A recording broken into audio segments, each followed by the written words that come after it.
Here I am, beautiful sunny LA, walking towards the Foundry, Proof's new event space, and figured I'd take a few minutes and tell you about the day I met the Dred.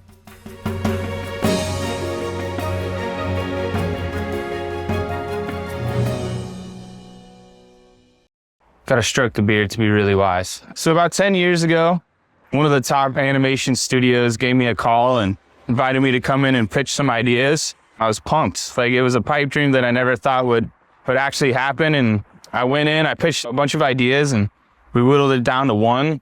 And every day for the next 9 months, I put everything I had into this pitch. I developed characters, story, the storyboards, artwork. Really just kind of put myself into every frame and every idea about the show. So I get into this meeting, the exec sits down, looks me directly in the eyes and says, "So who are you and why are you here?" And in that moment, my heart just sank because I realized no one had told her about the backstory and what led us to this moment. So I proceeded with the pitch, and about halfway through, she stops us and she says, "You know what your problem is? You don't belong here. You don't belong in film and in television." I felt my heart rip out of my chest. I felt hopeless. I felt like a shell of a human being.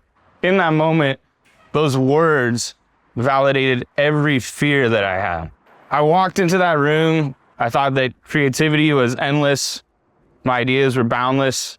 I left that room and I walked into the embrace of the Dred. Every time I picked up a pen to draw, every time I hopped on a call to pitch a project, that voice came up that I wasn't worthy. That voice of fear, uncertainty, and doubt. And it changed the course of my career for the next decade. When I sat down to work on the Mythics story, almost instantly that voice popped up again. "The story doesn't belong here. No one's gonna like it.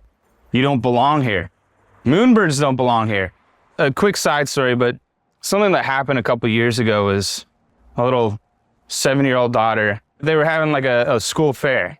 So we gave her some money and she found this little rock and bought it. She used all of her money for that. And she came home, she handed it to me and she said, "Dad, this is so that you can be brave."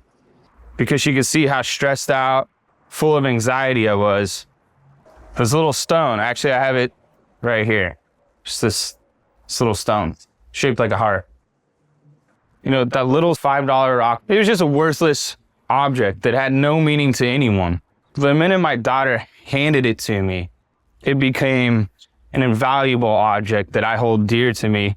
So I sat down, I had the rock on my desk, and I asked myself the question, what would you do if you weren't afraid to fail? And from there, I started writing the Mythics story. It's a deeply personal story, but I also feel like it's most everyone's story in some way, shape, or form. There's a certain point in our life where we meet the Dred and our life changes. For me, Mythics is all about creating these charged objects, about creating characters with a deeper meaning, something that you hold onto, that you latch onto, that you identify with more than just, oh, here's like my visual representation of myself, but this character stands for everything that I believe in, everything that I aspire to. So that way you can pull this character out, you can look at it and remind yourself that you're not the only one. There's every other single holder that has one of these mythics. They're in the same boat as you. They're all aspiring to something. Just maybe we can help each other out and we can actually reach our potential. So here's the thing, with Mythics, I was able to sit down and pull from inspiration, create not just my story or Proof's story, but our collective story. It's something that we're all deeply proud of, and Justin's gonna share that soon, but in the meantime, I'm just gonna go hang out with my friends.